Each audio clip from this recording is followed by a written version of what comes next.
Hello दोस्तों, कैसे हैं सब। मैं हिमांशु स्वागत करता हूं आप सबका आपके अपने चैनल कॉमिक वर्ल्ड पर। तो चलिए दोस्तों, शुरू करते हैं राज कॉमिक्स में सुपर कमांडो ध्रुव का अगला कॉमिक विशेषांक, स्टैच्यू का पहला भाग। एक लड़की रोती हुई सीढ़ियां चढ़ रही है और उसकी आंखों से आंसू बह रहे हैं। वो अपने आप को जेल से निकलता हुआ सोच रही है और सोचती है कि कैसे जज साहब ने उसको 5 साल कैद बामशक्कत की सजा सुनाई। शमिता लैले को कानून अपराधी मानता है और 5 साल कैद बामशक्कत की सजा सुनाता है। फिर वो सोचती है कि कैसे उसको गिरफ्तार किया गया, कैसे उसने एक आदमी का खून किया जो कि सीसीटीवी में रिकॉर्ड हो गया। यह घटना 11:42 9 सितंबर 2008 की थी। और 11 बज के फिर उसको बाजार में वो सब्जी लेती हुई दिखाई देती है, जहां पर उसको एक नाटा सा आदमी जो कि हाथ में गुलाब का फूल लिए आकर बोलता है, स्टैच्यू। इसके बाद दिखाया जाता है कि ध्रुव को बुरी तरह से कूटा पीटा जा रहा है। थम थाड़ उफ ताड़ आओ थम थम बम भाग या शिमी। बस तूने आते ही चाचू को परेशान करना शुरू कर दिया। तो ये मेरे स्टैचू बोलने के बाद हिले क्यों? मैंने तो काउंट करके 12 मुक्के मारे हैं, ये तो रूल है। बाप रे, ये तो बहुत तेज मुक्के मारती है। सॉरी बोलो चाचू को। ये लड़की तो दिन ब दिन बदमाश होती जा रही है। अरे रहने दो ना भाभी, बच्चे ऐसे ही खेलते हैं। अच्छा हुआ कि ताऊजी और ताईजी श्वेता के पास कैमरेज गए हैं, वरना ये उनके उनको भी नहीं छोड़ती। छोड़ो ना तरुण भाई, आज पहली बार तो आप लोगों से मुलाकात हो रही है, वरना अब तक तो आप लोगों की तो सिर्फ बातें ही सुनता था। क्या करें ध्रुव, 20 सालों से कभी इधर आने का मौका ही नहीं मिला। बाकी पूरी दुनिया घूम ली। मुझे भी जब पापा का फोन आया कि आप लोग राजनगर आ रहे हैं, तभी मुझे भी पता चला। पर आप लोग घर ना आकर इस फ्लैट में रुके हुए हैं। फ्लैट नहीं ध्रुव, ये मेरी कंपनी का गेस्ट हाउस है। मैं ऑफिशियल विजिट पर 20 दिनों के लिए आया हूँ। कंपनी रूल्स के अनुसार मुझे यहीं रुकना है। ओके ओके, वैसे भी घर पर कोई है नहीं। पर आपको यहाँ पर क्या काम है, बताएं तो शायद मैं आपकी कुछ मदद कर सकूं।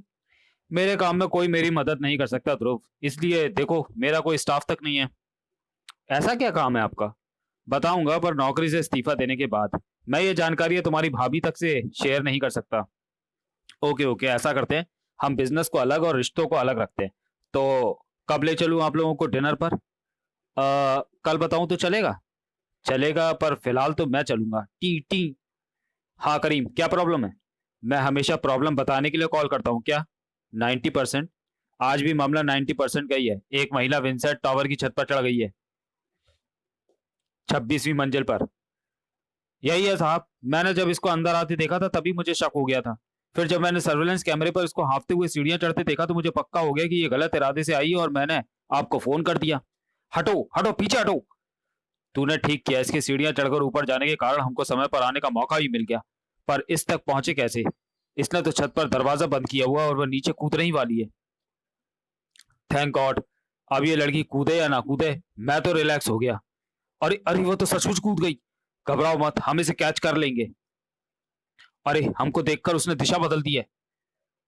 वह उस तरफ कूदी है, हाई वोल्टेज केबल्स के ऊपर। और ऐसी स्थिति से इसको बचा पाना हमारे बस से बाहर की बात है। अब या तो इसको किस्मत बचा सकती है या भगवान। तुमने मुझे क्यों बचाया? मुझे मरने दो, मेरे जीने का अब कोई मकसद नहीं है। ओ गॉड, तो ये यहां पर है। तरुण जी, आप यहाँ, और आप इसको जानते हैं? कौन है ये खुद बताएगी, पूछो इससे। बताओ कौन हो तुम? क्यों आत्महत्या करना चाहती थी? तुम्हारे गले में सेंट्रल जेल का इनमेंट आई कार्ड क्यों है? बोलो बोलो। अरे इसको क्या हुआ? शायद स्ट्रेस के कारण बेहोश हो गई है। हटिए, मैं देखता हूँ। ये तो मर गई। ओह गॉड, हार्ट फेल का केस लगता है। आखिर इसने अपने मन की बात कर ही ली। पर यह चक्कर क्या था? सॉरी ध्रुव, मैं कुछ नहीं जानता। मामला दिखने में तो छोटा सा है। जेल से पेरोल पर छुट्टी पेरोल पर छूटी एक लड़की की आत्महत्या। पर तरुण जी का यहाँ पर होना और पर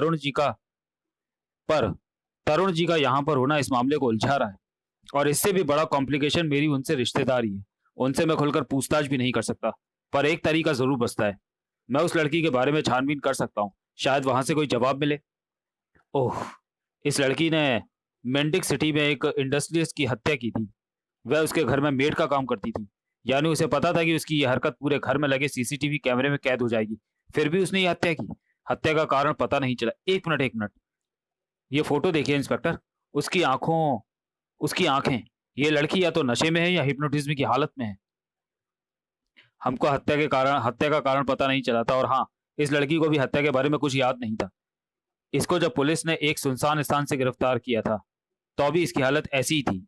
इसको तो यही याद था कि ये सब्जी लेने बाजार गई थी और वहां पर इसको कुछ बौने दिखे थे, जिनमें से एक ने इसको स्टैचू कहा था। उसके बाद इसको पुलिस द्वारा गिरफ्तारी से पहले का कुछ और याद नहीं था। वैसे इसको हमारे इंस्पेक्टर सोहेल खान ने गिरफ्तार किया था। वे इस समय मिंडक में तैनात थे।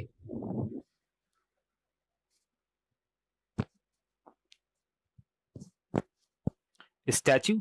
वो बच्चों वाला गेम? कुछ ऐसा ही होगा। पुलिस और जेल रिपोर्ट के अनुसार वह लड़की ड्रग की आदी नहीं थी। यानी वह सम्मोहित अवस्था में थी, और उसके अनुसार ऐसा तब हुआ था जब किसी बौने ने उसको कहा स्टैच्यू। पर अगर उस लड़की को भ्रम नहीं हो रहा था तो वे बौने कौन थे, और तरुण जी का उनसे क्या संबंध है? हाय, आपके पास माचिस होगी? माचिस? नहीं, मैं स्मोक नहीं करता। मैं भी नहीं करता, मुझे दांत खोदना था। उसने तुम्हारा चेहरा ठीक से देखा? सिर्फ मेरा नहीं, हम सबका। उसको इसी बात के लिए ट्रेनिंग दी गई है। उम्मीद है कि वो हमें भूलेगा नहीं। ये क्या कर रहे हो इंस्पेक्टर? मामूली सी फोन की धमकी को इतना सीरियसली ले रहे हो? आप सिर्फ एक बड़े बिल्डर ही नहीं बल्कि कमिश्नर साहब के दोस्त भी हैं तनेजा सर, और उन्होंने ईमेल से हमको क्लियर इंस्ट्रक्शंस भेजी हैं। आपकी सुरक्षा की जिम्मेदारी पर्सनल तौर पर मुझे दी गई है, इंस्पेक्टर सोहेल खान को। अब आपका पूरा घर आर्म्ड पुलिसमैन और सीसीटीवी के जाल में सुरक्षित है। अब देखता हूं कि कौन आपसे रंगदारी वसूलता है और ना देने पर जान से मारने की धमकी देता है। इस घर के सदस्यों के अलावा किसी को भी बगैर मेरी परमिशन के घुसने मत देना। मैं भी यहाँ के सिस्टम को थाने के सिस्टम से कनेक्ट करके आता हूँ। यही इंचार्ज लगता है। यानी हमको रिपोर्ट इसी के पास लिखानी है। ये कहीं जा रहा है, इसके पीछे चलो। इंस्पेक्टर सोहेल खान के लिए डिमांड में रहना कोई नई बात नहीं थी। अब आज का आखिरी काम इंस्पेक्टर सोहेल खान से मिलना है। शायद उनके पास कोई अतिरिक्त जानकारी हो। ध्रुव को भी इस बात का एहसास हो रहा था, और इंस्पेक्टर सोहेल खान को भी, कि राजनगर में कोई बड़ी घटना घटने की फिराक में है। तनेजा बिल्डर की कोठी का सीसीटीवी सिस्टम हमारे कंट्रोल रूम से कनेक्ट हो गया है सर। गुड। अब इस पर 24 घंटे की निगरानी रखें। मुझे यह हर कीमत पर जानना है कि वह शख्स कौन है जिसने तनेजा को धमकी देने की कोशिश की है। वह कोई हॉक्स कॉल भी तो हो सकती है सर। नहीं प्रताप, यह हॉक्स कॉल नहीं थी। यह वही आवाज थी जिसने 2 साल पहले मिंडक में मुझे उस लड़की के बारे में सूचना दी थी जिसने आज राजनगर में एक टावर से कूदकर आत्महत्या कर ली। और उस लड़की ने जिस उद्योगपति की हत्या की थी, उसको भी हत्या से एक दिन पहले ऐसी ही एक कॉल आई थी। इंस्पेक्टर साहब, एक मिनट। हाँ कहिए। सुना है कि आप मौत से खेलते हैं, जरूरत पड़े तो हमसे खेलो ना। कौन हो तुम लोग? क्या चाहते हो? हम तुमसे खेलना चाहते हैं, मौत का खेल। तुम जीते तो हम तुम्हारे मालिक, और हम जीते तो तुम हमारे गुलाम। ओ जोकर, ओ जोकर हो तुम लोग। बताओ कौन सा खेल खेलोगे, पकड़म पकड़ाई या पिट्टम पिटाई? हम खेलेंगे स्टैच्यू। हम जीत गए, हम जीत गए। अब जो हम कहेंगे इसे करना पड़ेगा। तो चलो खेलते हैं मौत का खेल। एक मिनट इंस्पेक्टर खान, अगर आपको ज्यादा जल्दी नहीं तो मैं आपसे आपके 2 मिनट चाहूंगा। अरे आप रुकते क्यों नहीं? व्हाट? इनकी आंखें तो उसी लड़की की तरह, यानी कुछ गड़बड़ जरूर है। इसके साथ भी खेलें? नहीं, अभी इससे गेम खेलने का नंबर नहीं आया। तुम इंस्पेक्टर को लेकर आगे जाओ। 3, इसको हम समझाते हैं। तुम लोग कौन हो? यानी वह मृत लड़की जो कुछ भी कह रही थी वह सच था? 100%। पर हम अच्छे आदमी हैं। देखो, हम सिर्फ उनको मारते हैं जो जनता का पैसा ऐसे ही चूसते हैं, जैसे खून को जोंक। अगर मैं ये जान भी लूं तो तुमको उन्हें सजा देने का अधिकार किसने दिया है? यह हक सिर्फ कानून का है। सही कहा ध्रुव भाई, एकदम सही। हम एकदम कानून के हिसाब से चलते हैं। पहले हम उनसे गरीबों से लूटा पैसा वापस करने को कहते हैं, फिर भी वो नहीं मानते तो फिर कानून के हिसाब से सजा तो बनती ही है ना। किस कानून के हिसाब से? महामाफिया का कानून। अब हमें जाने दो, हम भी तुम्हारी तरह ही अपराधियों से लड़ते हैं ना। अब हमारी इज्जत, हमारी टोपी हमारे हाथों में है ध्रुव भाई, तुम्हारे हाथों में है ध्रुव भाई। महामाफिया का कानून? बकवास छोड़ो, पुलिस स्टेशन के अंदर चलो। आप बड़े आदमी हैं, हम छोटों को तो आपकी बात माननी ही पड़ेगी। चलें? अरे पुलिस स्टेशन तो इधर है, उधर कहाँ जा रहे हो? क्या है उधर? अस्पताल। अस्पताल क्यों? क्योंकि जो हमें थाने ले जाना चाहता है उसे अस्पताल होकर जाना पड़ता है। ये तो सर्कस ट्रिक थी। यानी तुम लोग सर्कस से भागे हुए हो? नहीं नहीं, हम धीरे धीरे चलकर आए थे। बस बहुत हो गया। अगर तुम लोग जबरदस्ती चाहते हो तो ऐसा ही सही। अरे छोटा बोना, जान के ना तुम हाथ चलाना रे। टिपी टिपी टैप टैप। उफ, ये लड़ाई कर रहे हैं या शरारत? अब ये क्या करेगा? ये तो सर्कस जैसी कॉमिक स्टाइल में लड़ रहा है। समझा, ये सिर्फ मुझे रोकने की कोशिश कर रहे हैं। ये मुझे इंस्पेक्टर खान तक पहुंचने से रोकना चाहते हैं। पर इंस्पेक्टर सोहेल खान से ये करवाना क्या चाहते हैं? और उसको इन्होंने इतनी आसानी से अपने वश में कैसे कर लिया? क्या सचमुच इनके पास स्टैच्यू जैसी कोई पावर है? इनसे हर सवाल का जवाब पाना जरूरी होता जा रहा है।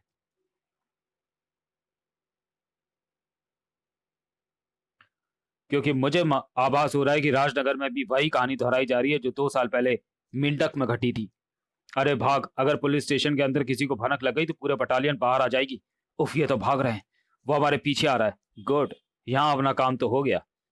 ध्रुव का गलत टाइम पर आना एक समस्या बन गई थी, पर अब ध्रुव हमारे पीछे आएगा और वहां पर हमारा काम आराम से हो जाएगा। सब ठीक है। गुड, मैं गाड़ी को बेसमेंट में पार्क कर देता हूँ। आज मैं पूरी रात खुद यहाँ पर रहूंगा। पर सर, आपकी आंखों को क्या हुआ है? अपने काम से मतलब रखो। ध्रुव को इस षड्यंत्र के पैदा होने तक का पता नहीं था। इंस्पेक्टर खान, तुम इस वक्त, क्या कोई खास बात है? हाँ तनेजा जी, फोन करने वाले का पता चल गया और हत्यारे का भी। रियली? That's great news. कौन है वह वसूली वाला और उसने किसको भेजा था? मुझे। चिल्लाना मत वरना भाभी जी जाग जाएंगी। ओ माय गॉड, ये इंस्पेक्टर खान क्या कर रहे हो? इतने खुलेआम तो कोई माफिया डॉन भी किसी की हत्या नहीं करता। तनेजा को धमकी देने वाले का तो पता नहीं चला, पर हत्या करने वाले का पता सबको चलने वाला था। मतलब हत्या की कोशिश करने वाले का। थैंक्स ध्रुव, पर अब तो बता दो, ये सब चक्कर क्या है? तुमको ये कैसे पता चला कि मेरा रक्षक ही मेरा भक्षक बनने वाला है? बस यूं समझ लीजिए कि इसको यहाँ पर भेजने वालों से मेरी मुलाकात हो गई। पहले तो मैं उनके पीछे जा रहा था, पर फिर मैंने तय किया कि पहले मुझे षड्यंत्र को रोकना होगा और बाद में षड्यंत्रकारियों को। इसी तरह के एक केस के बारे में मैंने आज ही सुना था। मैंने तुरंत पुलिस हेडक्वार्टर से इंस्पेक्टर सोहेल खान की ड्यूटी के स्थान का पता किया और तुरंत यहाँ पर आ पहुंचा। बस किस्मत मेरे साथ थी कि मैं इसके यहाँ आने से पहले यहाँ पर आ सका। अब इनको पहले कड़ी सुरक्षा में अस्पताल ले जाओ और वहां से पुलिस हेडक्वार्टर में जल्दी ही वहां पर मैं जल्दी ही वहां पर स्टैच्यू। ये क्या बौने अपनी शक्ति ट्रांसफर भी कर सकते हैं?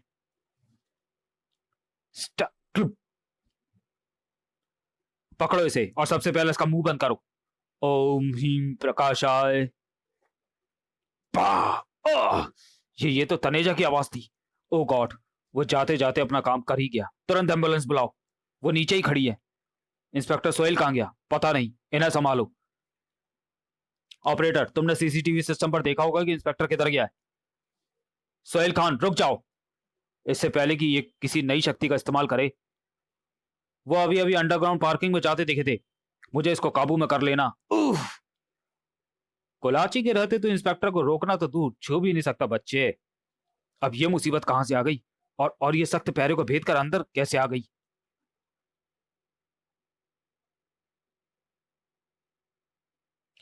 तो चलिए दोस्तों, वीडियो को यहीं समाप्त करते हैं और मिलते हैं सुपर कमांडो ध्रुव के कॉमिक विशेषांक स्टैच्यू के दूसरे भाग में अगले वीडियो में। तब तक के लिए धन्यवाद।